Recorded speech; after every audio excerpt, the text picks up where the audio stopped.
Hey, welcome back to my channel. Today we will talk about a very high ill topic, and the topic is the conus medullaris and Cauda Equina syndrome. These are very high ill topic, and we easily keep on forgetting the distinguishing features about these syndromes, okay, because they present clinically in a similar way, but there are few characteristics distinguishing features, and these are very high yield to notice it. So let's dive in. Okay, I know this diagram is not pleasing to your eyes. I'm sorry for that. I'm not good at drawing, so I'm sorry, but I just wanted to give you this example. Okay, just through these simple images I just wanted to explain you how can you differentiate Cauda equina as well as conus medullaris syndrome. So without further ado, let's dive in. Okay,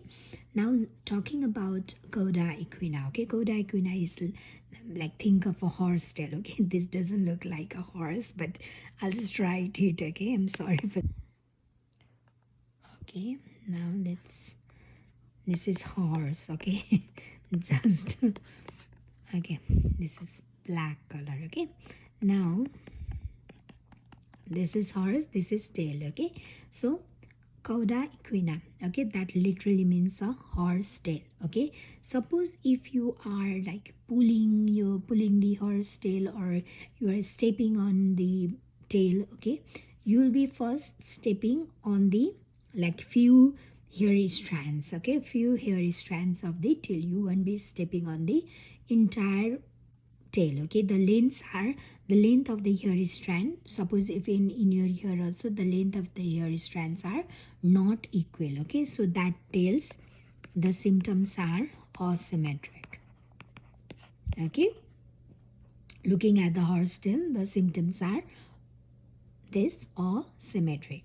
Okay, now instead of the entire thing of the conus medullaris, in Cauda equina there will be individual roots are affected. Okay, since this is far from the bladder.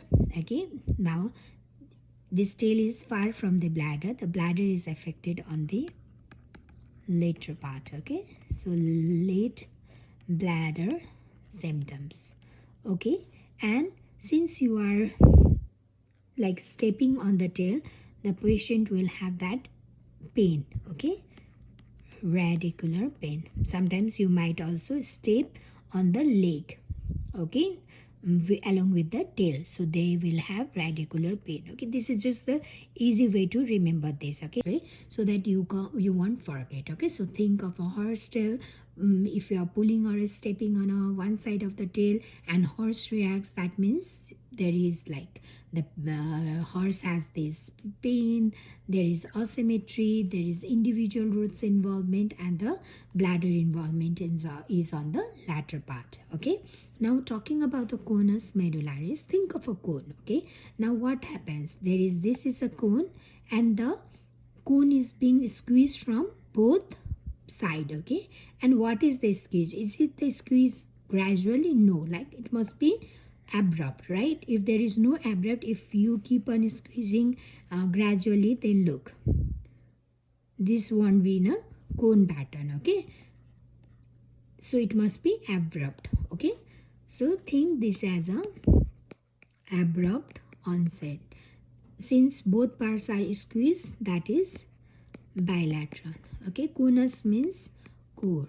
Okay, so the bladder is also affected on its early state. Okay, because on the core part bladder is present. So what is that? Bladder is affected on the earlier part. Okay, so think this much. Okay, I will talk about, and moreover the conus is in the core. Core suppose is UMN.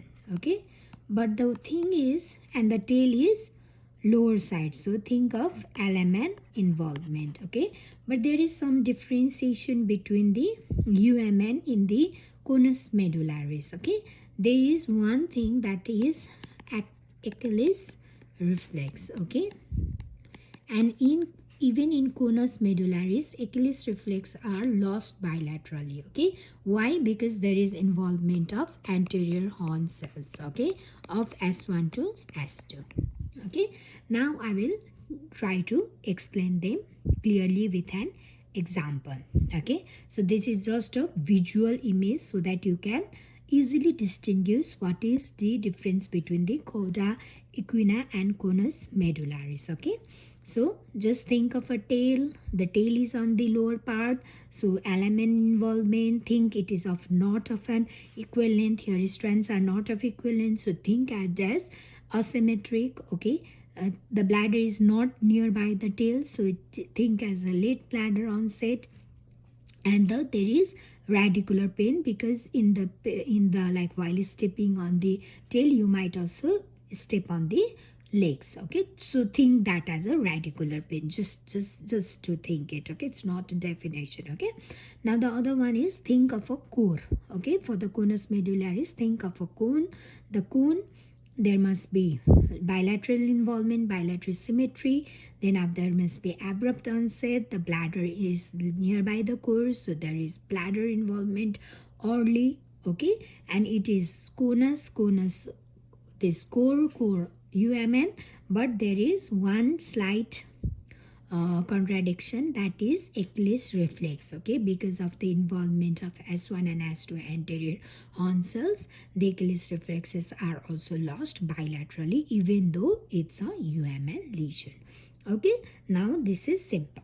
Now let's go into a clinical scenario that will further strengthen this concept. Okay, now suppose there is a 42-year-old, 52-year-old, suppose there is a male. Okay, now he comes into the clinic with low back pain. The patient has back pain, as well as there is sharp shooting pain. Okay, sharp shooting pain that is going down the suppose on the right leg. Okay, now look, from this only what we can know is that the patient has a back pain and sharp shooting pain on the right leg. So this is asymmetric, right? So this is a radicular pain along the S1 dermatom. Okay, and over days what is developing, suppose there is a weakness on that side and there is patchy numbness. Okay, in the saddle area. Okay, she also has urinary symptoms, but that developed 2 days later, suppose. Okay, and on examination we see right Achilles is absent. Okay, and the patient has flaccid weakness. Okay, and plantar reflex is also absent. Okay, suppose this is the case. Now what is this? This case is of a Cauda equina syndrome. Why Cauda equina? Why this is of Cauda equina? Because look, it has a shooting pain that is going on the right leg. Okay, that is asymmetric, right? There is bladder involvement that occurs on the later part. Okay, there is bladder involvement, but that is occurring on the latter part. Okay, there is plantar reflex that is absent. Okay, if there was plantar reflex Babinski positive, then that would be UMN. Okay, there is right Achilles reflex that is absent, so it is supporting LMN lesions. Okay, now there is LMN lesions also. Okay, and this like radicular pain is appearing first because of the individual nerve roots are irritated. Okay, and the weakness is asymmetry because only some roots are affected. Okay, Achilles is absent because the S1 root element is compressed. Bladder involvement is late as sacral roots are affected last. Okay, and here Babinski sign is absent because there is no UMN lesion. So what is this? This is typical Cauda equina syndrome. Okay, from here asymmetry, this asymmetry, there is late bladder symptoms, there is individual roots affected, and they have element sign. Okay, so this is typical Cauda equina syndrome. Okay, now let's go to conus medullaris. Okay, now suppose same guy. Okay, now this 42-year-old man, it has a like he is presented first with the like back pain. Okay, now this back pain, and he has bladder symptoms. He also has Achilles is this Achilles reflex is absent. Okay, and also there is Davinsky sign positive. Okay, now what is this?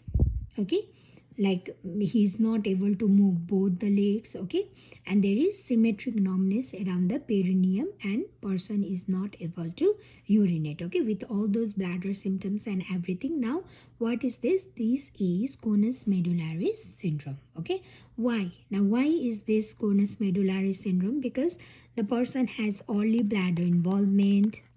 Okay, the person doesn't have radicular pain. Okay,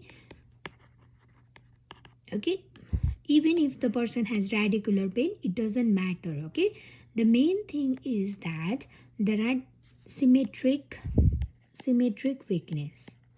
Okay, the patient has Babinski positive, that is UMN. Okay, and Cauda Equina is pure LMN.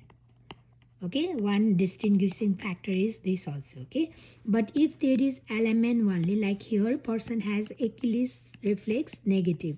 Okay, that doesn't mean it is Cauda equina or conus medullaris, because even in conus medullaris we get like Achilles reflex weak or absent. Okay, why? Because in this cases like what is there, the S1 S2 anterior horn cells are in the conus itself. Okay, in the conus medullaris. Okay, even this Achilles reflex can be absent. Okay, Achilles reflex might be absent. Why? Because the S1 S2 nerve root anterior horn cells is in conus itself. Okay, so the damage here produces LMN signs at the level. Okay, above the lesion there will be UMN sign, extensor plantar reflex. Okay, mild spasticity, and early bladder involvement occurs because of sacral autonomic nuclei are affected. Okay, if you don't remember which nuclei, what nuclei, no need to think about anything, just remember this. Okay, just remember simple way. Cauda equina, it's a horse tail, right? Horses, so it must have LMN, there must be pain, the strands are asymmetric, there will be asymmetric. It is this is far from the bladder, so the bladder onset is later, right? And it is pure element, so there will be element sign. Okay, just think about horse tail. Okay, for the conus medullaris, think of cone. Okay, and in the cone there must be abrupt onset. Okay, the cone must be bilateral. Okay, bilateral, it has mostly UMN, but we do have UMN plus LMN symptoms. Okay, so this is all about conus medullaris and Cauda equina syndrome. So let's move to the differentiation, which we will talk about. Okay, so now let's summarize this. Cauda equina and conus medullaris. In Cauda equina there will be severe radicular pain. Okay, there can be mild or absent low back pain. Okay, this is also one of the feature. Okay, conus is core, so there will be severe low back pain. Okay, whereas mild or absent radicular pain. Okay, and the Cauda equina has motor weakness, that is asymmetric, whereas conus medullaris it has symmetric. Okay, the cone that needs to be symmetric. Okay, that's it. Now in Cauda equina there will be LMN sign, so auriflexia or hyporeflexia, whereas in conus medullaris it will be hyperreflexia, UMN sign. But in cases of Achilles reflex there can be LMN sign in conus medullaris. Okay, suppose plantar reflex normal or absent in Cauda equina, whereas in conus medullaris there will be present of extensor, okay, that is Babinski positive. Okay, in Achilles reflex, Cauda equina is absent unilateral, whereas conus medullaris, it is absent bilaterally due to anterior horn element lesions. Okay, anterior horn cells involvement. Okay, even though it is UMN. Now then after, in cases of Cauda equina, there will be asymmetric. Okay, the hairy strands are not symmetric. So asymmetric saddle numbness that may extend to leg. Okay, whereas in cases of Cauda, this conus medullaris, there will be symmetric perianal numbness. Okay, talking about the onset in, like we have already told, in conus medullaris, the cone must be made sodden, right? It must be sodden. Okay, the saddle must be symmetric, saddle anesthesia must be symmetric. Okay, and the onset is early because the bladder involvement is early. Why? Because conus is core near the bladder. Okay, just think in that way. So bladder. Okay, and the most important thing is this is pure element, the Cauda equina tail. Okay, like just to remember, it is near the leg, right? So it is pure element, whereas this is mostly UMN. Okay, but there can be UMN and LMN. I hope this concept is clear. This is very important, just to, because they will be presented in a very similar way and you will be like 100% confused in these two options. Okay, so for that you need to remember these differentiation, and you need to remember this differentiation in a very easy way, so that even on the from the name you can easily learn it, because there will be lots and lots of mnemonics for different clinical cases, for different conditions, and you might get mixed up. Okay, so just from the name only you will be able to identify Cauda equina and conus medullaris here. Thank you so much. Stay blessed, take care, keep studying. Persistence, consistency is the key. So keep learning, keep studying, keep motivating yourself. Thank you so much. One step closer to your mass day. Stay blessed, take care.